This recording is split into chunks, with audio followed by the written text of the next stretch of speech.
Before speaking, I offer my respects to my spiritual teachers, to our lineage, and to the Supreme. Om Agnatimarandasya Gnajana Salakaya Chaksuru Militanyena Tasmai Sri Guruve Namaha. Bhaja Sri Krishna Chaitanya Prabhu Nityananda Sri Advaita Gadadhara Sri Vasadi Gaur Bhaktavrinda. Hey Krishna Karuna Sindhu Dinabandhu Jagatpate Gopisha Gopika Kanta Radha Kanta Namostute. Om Namo Bhagavate Vasudevaya. Haribol.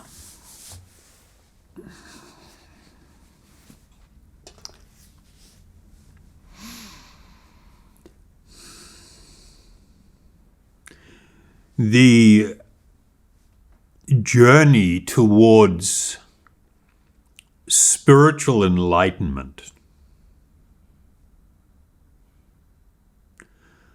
requires a great deal of introspection. This is a very wonderful word to look within. Introspection actually begins with being very suspicious of one's motivations, of one's own ideas that we're accepting and embracing as being all important. My value system must be subjected to this introspection.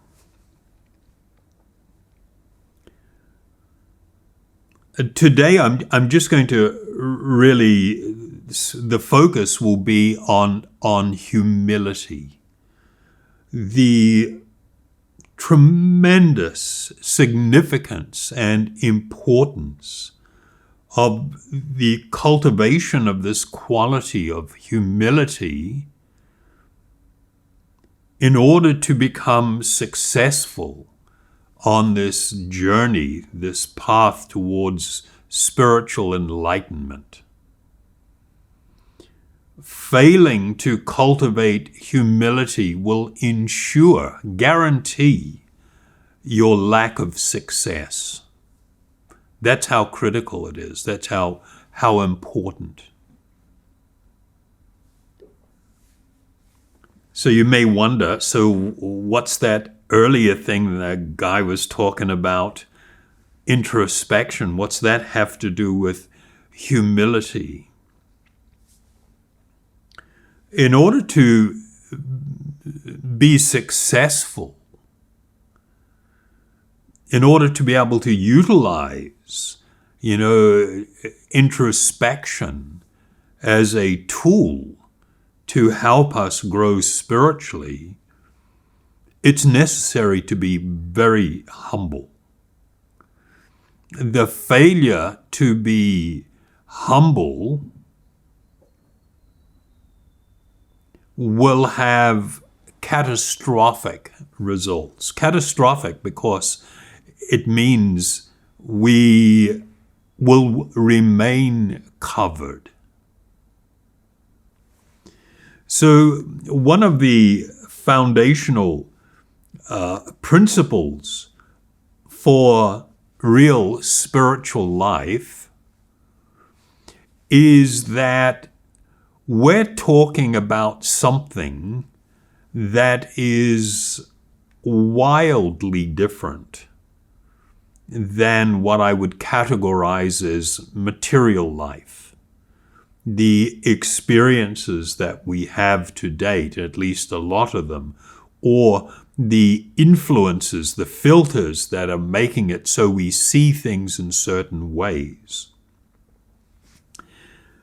Anybody that's been around the yoga scene probably has heard, at least, if they don't know, the one mantra from the Upanishads. Om Asatoma Sadgamaya Tamasoma. It goes on like this. It's quite brief. And that first line, Asatoma Sadgamaya, is translated as please lead me from darkness into the light. And it's like, okay, well, what are they talking about? What is this darkness that has been referenced? You know, just the English term, enlightenment, speaks to like turning on the lights, moving from darkness into light. And if we just contemplate on that idea, the idea that I could be existing in a state of darkness,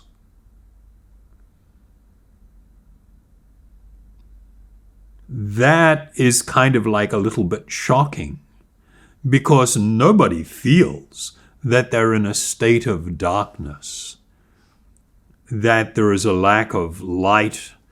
Everybody thinks they're seeing everything with tremendous clarity and, you know, they've got it together. In the Bhagavad Gita, there is a verse. It's in the second chapter, the 69th verse. And it states, what is night for all living beings is the time of awakening for the self-controlled. And the time of awakening for all living beings is night for the introspective sage.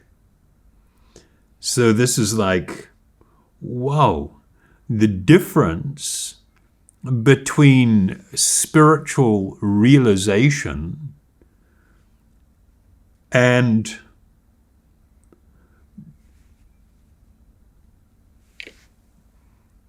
being covered by ignorance, that difference is as great as day and night.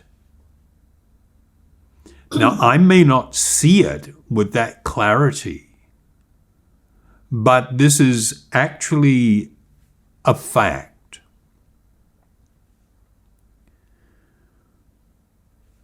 Humanity has actually struggled through some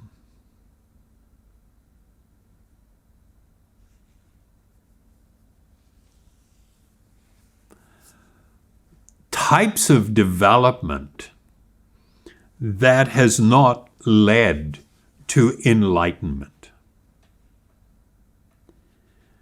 We had, particularly through the 60s and going forward, the introduction of more humanist philosophies and ideas. Humanist philosophies or ideas put me as a human being above everything else. And so what hitched itself to this idea were ideas, of course, of self-importance and me and what I think and what I feel, and, placing this above everything. And it has become so pervasive, it has become so corrupting that there is just like a complete lack of awareness. And I'll give you an example. I was watching an interview. A political philosopher / journalist writer was doing an interview with a person that was both profoundly humble and an incredibly deep thinker, someone that was a true philosopher and a genuinely good person.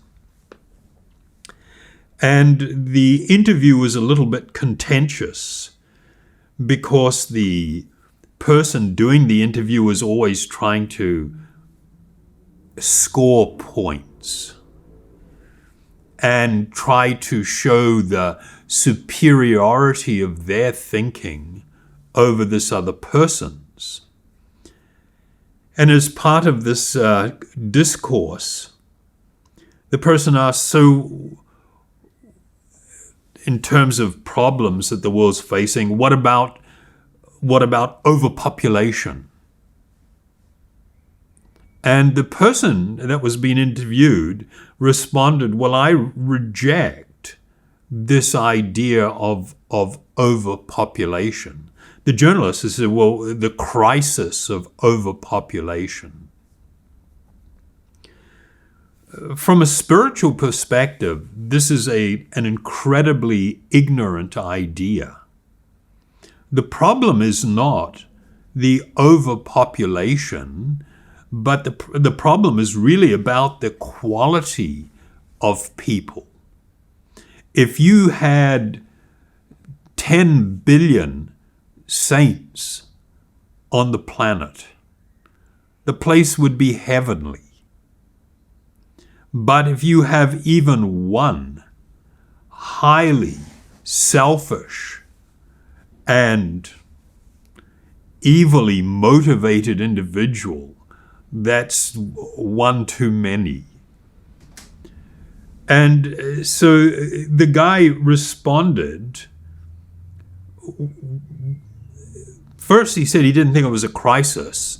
And if he said, if you think that it's such a crisis, why don't you know what you can do about it?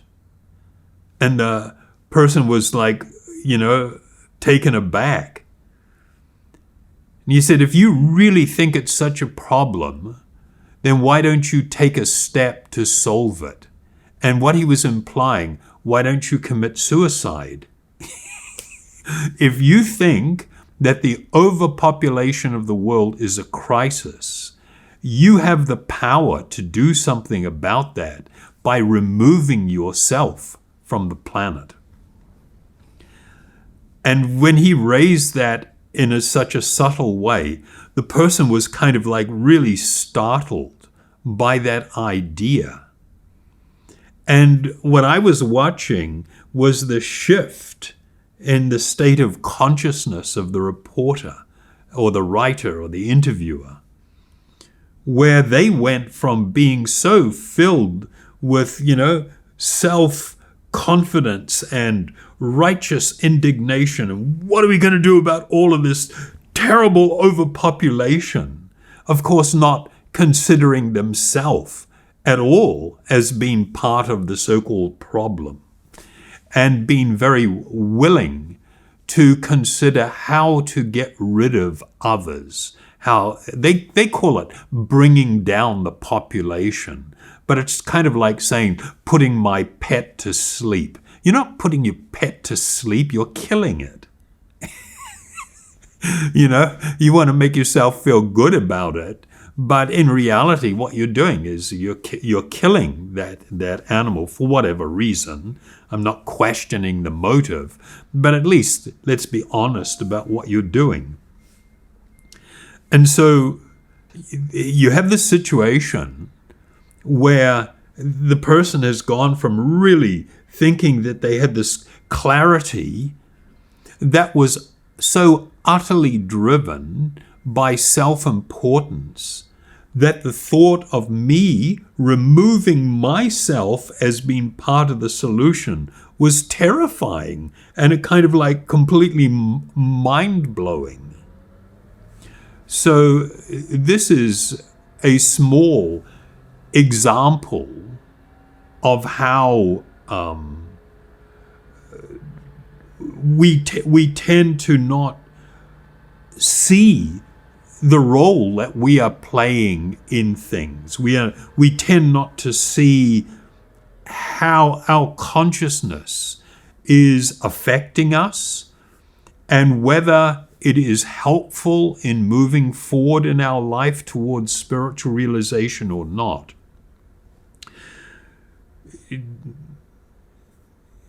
Humility really is so important from the perspective that I shouldn't just assume I know what's going on. I shouldn't assume that I necessarily have the answers. There's another dimension to that, another layer to that is actually really amazing. In the Vedic teachings, in the yogic teachings, the need to be introspectful, I guess you could say, and to be a little suspect of what it is that's driving us was sort of like really foundational and fundamental to the spiritual journey. So they had, for instance, a recognition that in the material condition, all human beings, save and except for those who are enlightened, are falling victim to 4 different things. And these 4 different things are really completely affecting my worldview and my understanding of everything. The first one is the tendency to commit mistakes. This is considered a really, everybody recognizes this reality. I hope that noise outside is not causing too much problem for people. The tendency, we all have a tendency to commit mistakes. There's this old saying in English, to err is human. Err meaning to commit a mistake. So that is part of the human condition, part of the material condition, the tendency to commit a mistake. And so I now have to question, okay, well, when I'm locked into this point of view, what's the possibility that I'm mistaken? But we almost never ask that question. So the second defect, human defect, is that we are easily illusioned. So whether that's somebody in a desert thinking that they see a oasis and it's just a mirage, or whether it's what we're subjected to in a magic performance, where they call them illusionists, where they do something right in front of you, And you know in your heart, this is not possible that that's happened. Yet my senses, the way I'm seeing and observing and hearing things, it's as if something has happened that actually has not. And there's so many, they have these science shows showing how the brain works and how sensory perception works and how it's easy to become fooled by things. But the point is that, yes, in the material condition, we are subject to being illusioned. And one of the massive downsides and worries about being illusioned, when you are illusioned, when you are put in a state of illusion, you don't know that you're in illusion. That's exactly what it means. So the mere fact that you're highly confident that you're not an illusion is not proof that you're not an illusion. That's probably proof that you are an illusion. To be that confident, I'm not an illusion. I'm seeing it clearly. So then the third tendency or defect was the tendency to cheat, to convince myself of something, cheat myself, or to do it to others. This propensity and tendency is massive, and it gets played out in our life on an ongoing basis in so many different ways. But we're not very critical of it, meaning that we don't sort of like try to look at our decisions and our reactions to things or our actions and consider whether we are cheating or being cheated. Then the fourth deficient or defect is what was called sensory deficiency. Your senses are not perfect, even when they are aided by sophisticated scientific instruments. They're not perfect. They are always going to be imperfect. So when I take these four things into consideration, the tendency to be commit mistakes, to be subject to illusion, to cheat, and the fact that my senses are all limited, then it really calls into question how I'm seeing the world, how I'm thinking about it, how I'm processing things. And it was with this appreciation that somebody that participated in any one of the yoga paths, in the yoga system as a whole, approached the journey with the utmost humility, knowing our defects, knowing our sense of self-importance, the things that blind us to clear vision of things. When it comes to this tendency to be illusioned, the most massive of all the illusions that we are subjected to or that we are involved in is this idea that the body is me. And so I hold tightly to the labels of male or female, of young, of middle age, old, or a child. I cling to the ideas of being fit and healthy or out of shape, of being tall or short or thin, to have a racial identity or an ethnic extraction, belonging to, whatever.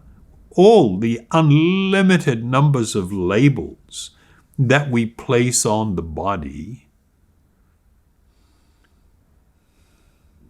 and the way in which we utterly embrace this as the only truth and the only reality is the central, the underlying, and the biggest obstacle to self-realization.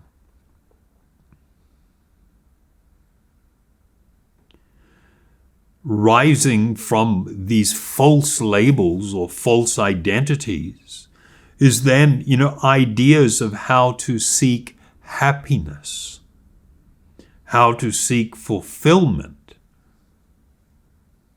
how to find purpose and meaning. It's all directed by the nature of my illusion. This is the meaning attached to this idea of moving from darkness into the light.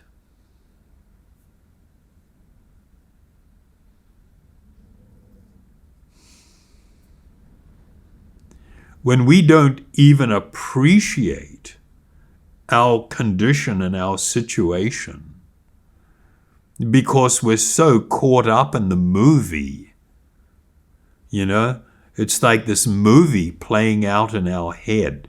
We're watching, we're seeing, we're smelling, tasting, touching, and all that sensory information's been fed into, my mind and projected on the movie screen of my mind. And I'm totally absorbed in it without any consideration of who I truly am. It's just like when people literally go to movies and lose the plot. You're sitting there in the movie house watching something up on the screen, and you become so entangled in the story, and it's just a bunch of light bouncing off a screen. There's not even anything really happening. It's just light. People are not actually doing something and actually saying something. These were just still images that have been captured and then projected at such a speed that it looks like movement and, and everybody's just acting anyway. None of it's even real. None of it's even true. And yet we can get so caught up. We can feel happy and laugh. We can shriek or shout and,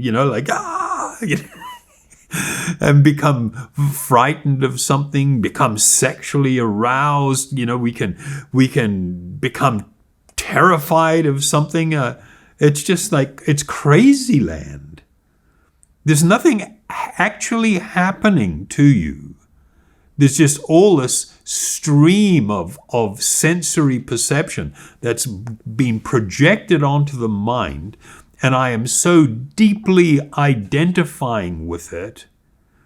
My body is having physiological responses. I'm having psychological responses. But the person that's sitting in the movie house, their body, if you've got a camera on the person in the movie house, they're just kind of like sitting there, oblivious to the reality that they're just sitting there on a chair. Completely oblivious to that fact that I'm just sitting here on a chair and there's nothing actually happening to me. But yet, if somebody's taking a picture of someone, you can watch, the different reactions that they have, the facial expressions, things they may say or do. There's all these reactions going on. And it's just like, well, there's nothing really happening to you. You're just sitting there in a chair. For the great transcendentalist, the one who is approaching or having begun to experience or fully experience real self-realization, enlightenment,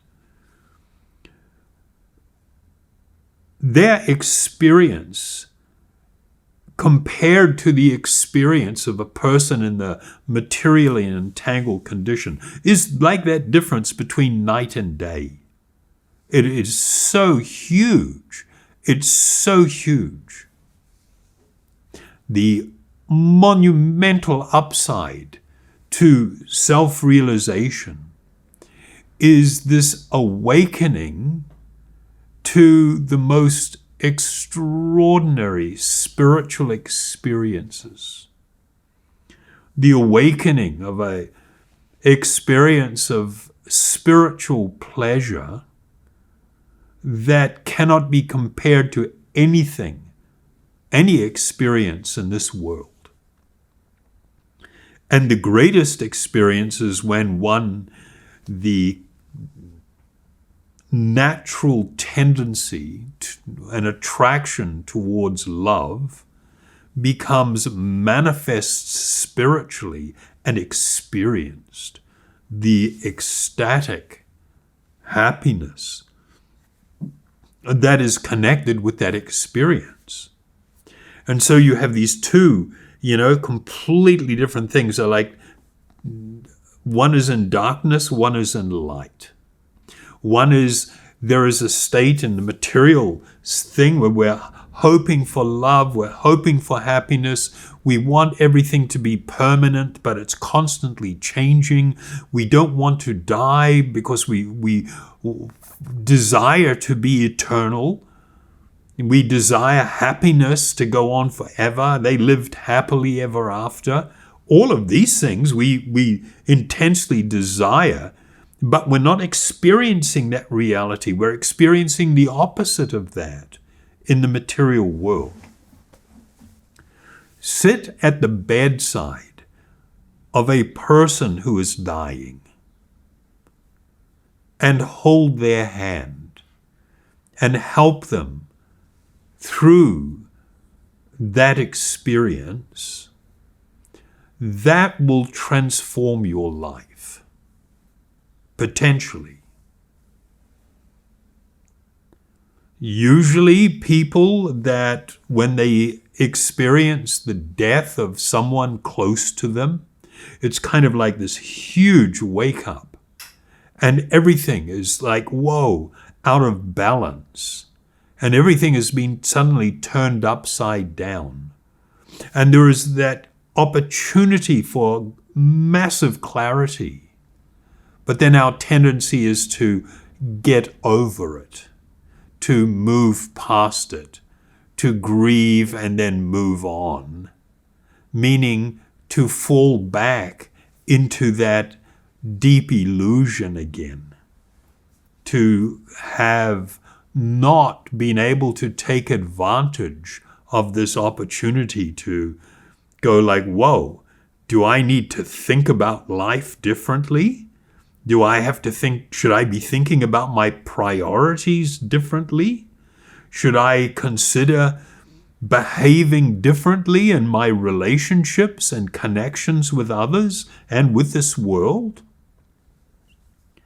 That's the opportunity that's provided, but it usually quite quickly passes, and one slips back into the sleeping condition once again. If you want to experience actual self-realization and God-realization, the need for you to cultivate humility is paramount. I mean, it's like so important. There are two things that we are told that are absolutely necessary to cultivate. One is humility, and the second one is tolerance. Tolerance is defined in the Vedas as being to patiently endure unhappiness. Why patiently endure? Because you're not meant to just have a knee-jerk reaction when something that you experience that you don't like or is difficult to bear or is discomforting. Don't have a knee-jerk reaction to it. Don't seek to just instantly avoid it, to smash it or push it out of the way or bury it. Think about what it means. Why am I having this experience? Why is this happening to me? And what is it actually that's happening? This is what it means to be introspective. And as I said, the cultivation of humility.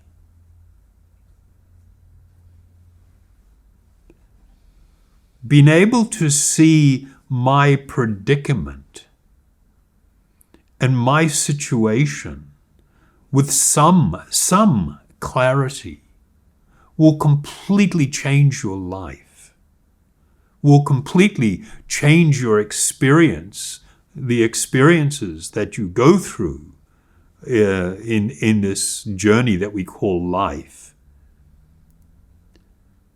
And you will derive monumental benefit from being introspective and by cultivating humility. You know, there are so many things that have been opened up in the course of this little conversation that we're having. There are so many things that we could be looking at, so many different directions we could be taking that are tied to this. But this is about as far as I would want to go right now. And for your sake, for your happiness,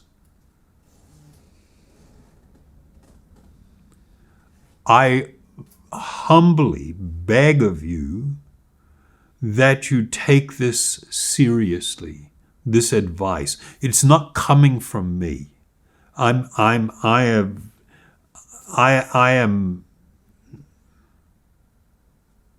have nothing to offer.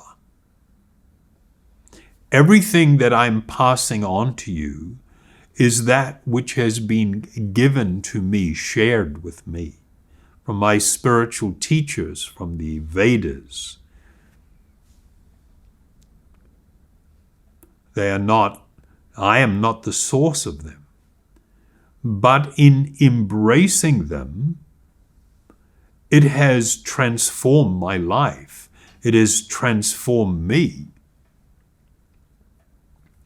I began, with a verse from the Bhagavad Gita about the difference between night and day, the introspective sage compared to the common person. And I always remember this. You know, when I was a spaced out yogi hippie dude, taking monumental amounts of psychedelic substances and experimenting with Kundalini yoga and trying to see things with clarity and having some pretty amazing experiences, but actually not being able to understand them very deeply. When I was first introduced to the Bhagavad Gita, I picked up the Bhagavad Gita and I decided, okay, this is meant to be a really important book. I'm going to try and read it. And over the period of about a day and a half, I read it from cover to cover, going back and revisiting some things a little bit, but, trying to crunch through it. And at the end of that, when I closed that book, the thought in my mind was like, well, what was that all about?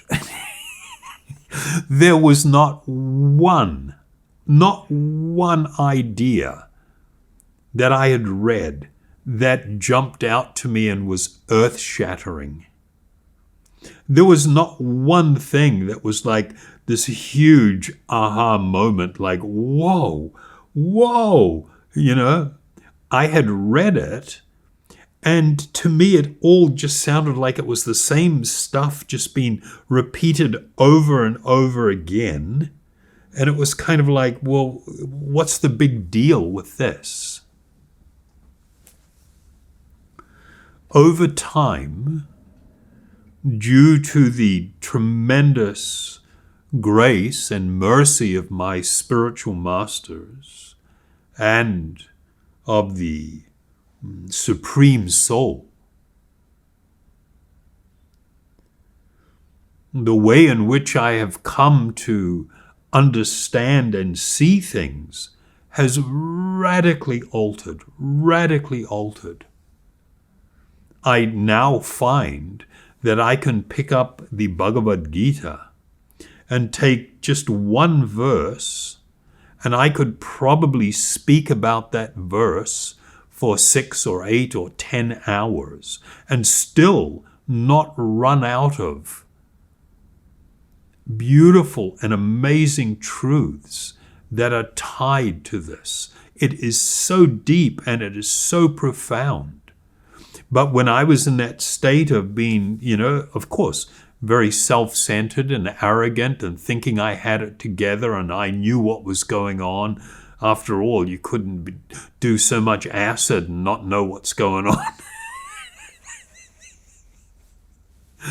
It was just like, that arrogance and overconfidence.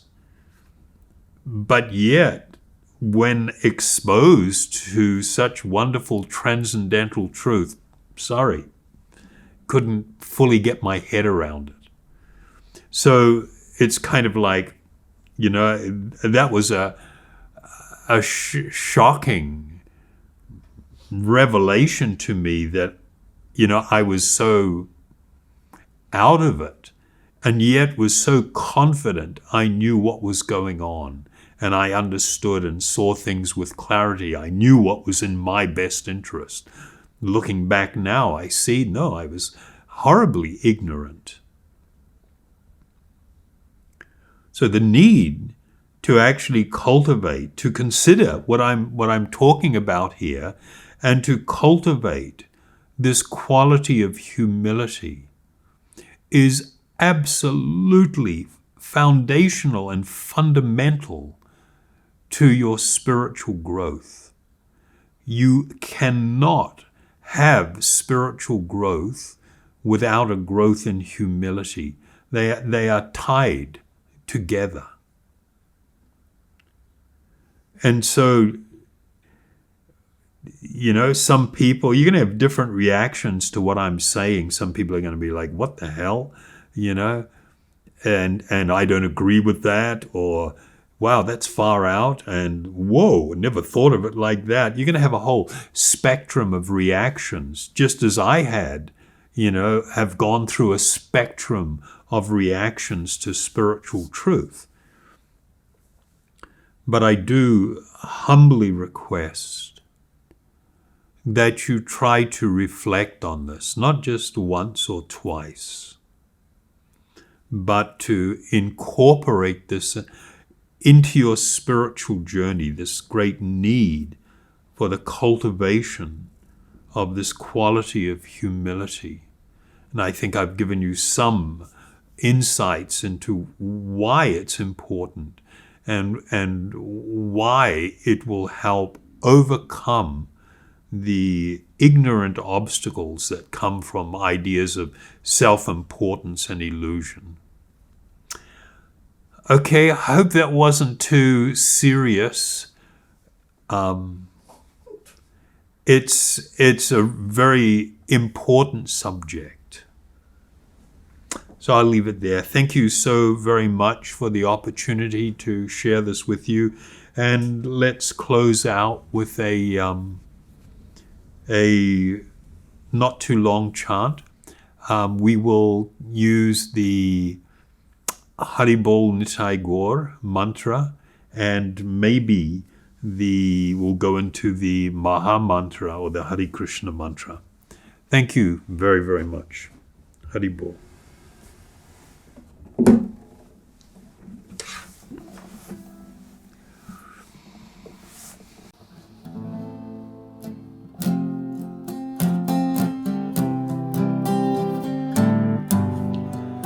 Hari Bol, Nitai Bol, Nitai Bol, Hari Bol, Hari Bol, Nitai Bol.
Thank you all so very, very much for allowing me to spend time with you, and we will continue tomorrow.